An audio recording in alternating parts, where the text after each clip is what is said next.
Renseignement militaire, politique, économique, et bien voici maintenant le renseignement agricole. De quoi s'agit-il? Eh bien tout simplement de 007 des champs. Ces agents n'ont pas le permis de tuer, juste celui d'aller voir comment poussent les céréales. Attention, on ne parle pas là de promenade bucolique, mais bien du recueil d'informations fiables pour contrer tous ceux qui essaient de manipuler les marchés agricoles en diffusant des chiffres de production tronqués. Le renseignement agricole, c'est donc le retour sur le terrain pour évaluer les futurs rendements et ainsi anticiper sur le prix des céréales. Notre reporter a suivi en Ukraine au printemps dernier ces James Bond du blé. Ils étaient missionnés par une société française. Un reportage signé Sylvain Rousseau. La clé des champs, c'est lui qui la détient. Luc Lorrain est agriculteur en France.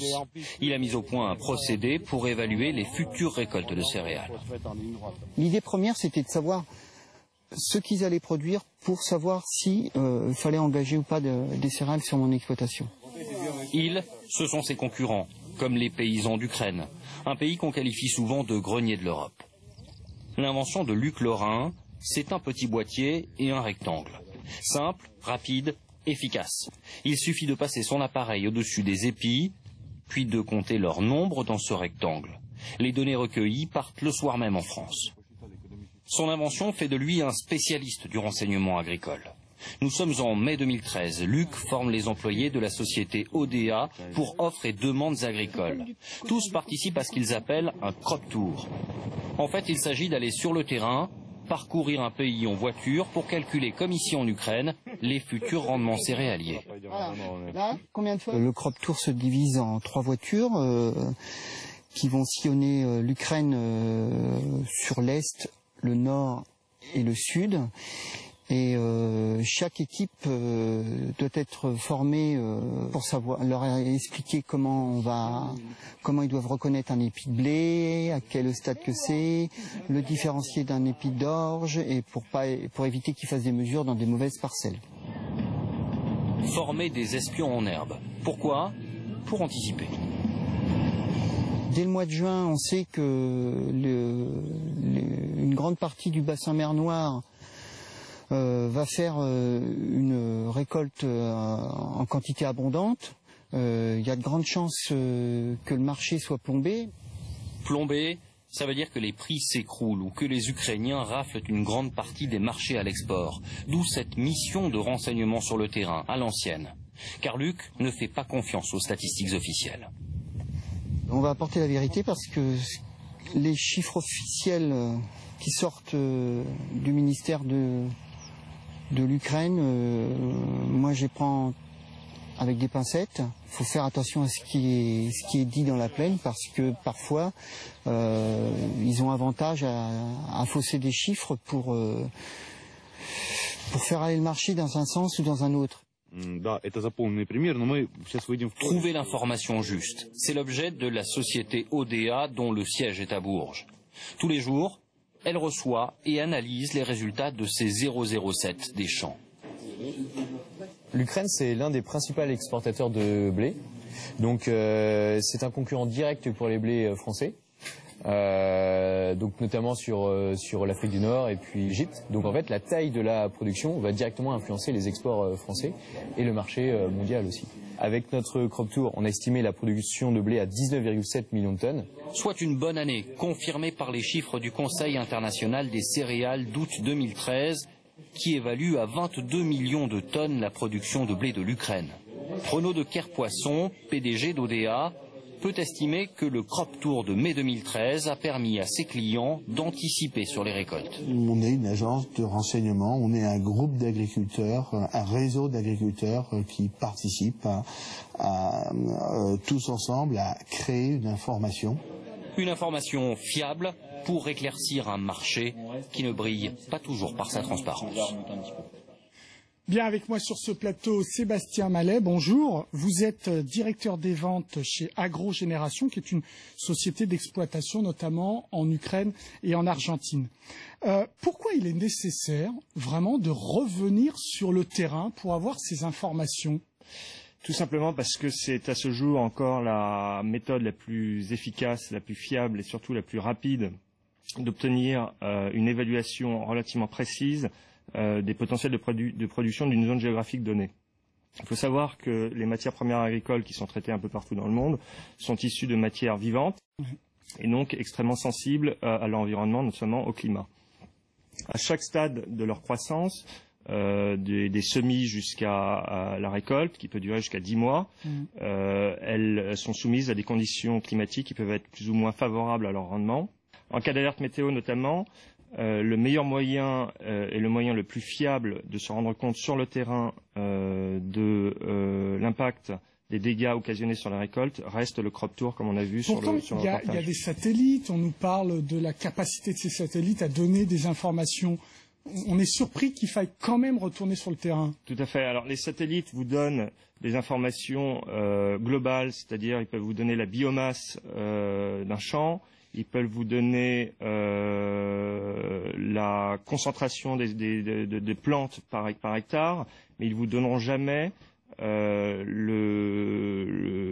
par exemple les rendements sur la saison, vous voulez dire que... Tout à fait. Ils ne vous donneront jamais une information suffisamment précise pour pouvoir anticiper un potentiel de production précis, ce dont ont besoin tous les opérateurs de marché. Pourquoi il faut aller si vite dans ce domaine-là ? Alors, pour comprendre pourquoi la plupart de ces analystes et les analystes du monde entier s'intéressent de très près au potentiel de récolte, il faut avant tout comprendre comment fonctionnent les marchés.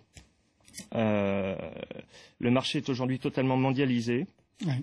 Tous les jours, les prix montent ou baissent en fonction des quantités disponibles sur la planète. Tout l'art des opérateurs, que ce soit les agriculteurs, les producteurs comme nous, ou les traders ou les industriels qui ont des besoins massifs de volumes de matières premières agricoles, est d'anticiper ces volumes disponibles sur la planète.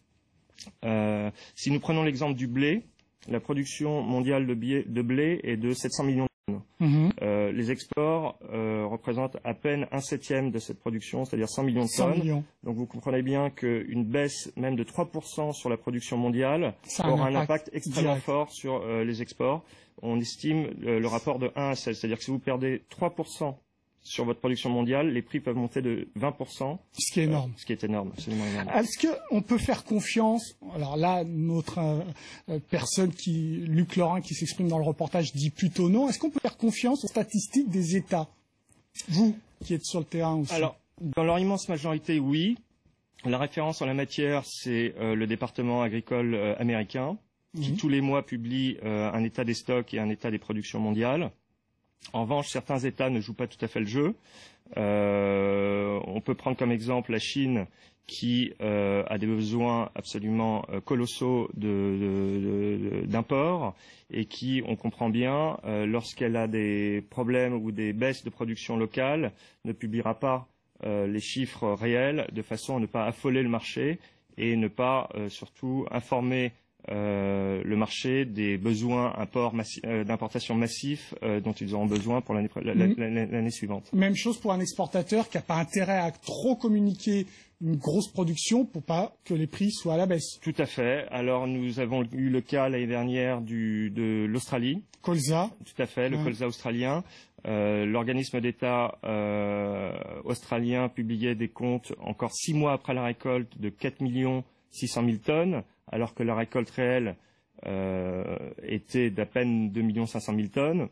Son intérêt était là de faire monter les prix en tout cas empêcher une baisse du prix du colza pour pouvoir engranger les meilleurs prix pour ses exportateurs. Est-ce qu'on peut encore améliorer cette transparence des marchés? Alors, globalement, encore une fois, la transparence est là. Vous la jugez bonne? Tout à fait. Parce que si nous ne croyons pas, ou si un analyste ne croit pas en une publication d'État, il a d'autres outils, les satellites, les organismes privés et évidemment les crop tours, pour croiser l'information. Croiser l'information, tout à fait. En revanche, il y a évidemment dans certains États, pour des raisons économiques, pour des raisons financières ou tout simplement politiques, un intérêt à tronquer les chiffres. L'Ukraine, l'Argentine, l'Égypte cette année a totalement trompé les opérateurs en publiant des chiffres de production extrêmement importants, alors que finalement ils ont eu besoin d'apporter quasiment la même quantité que l'année précédente.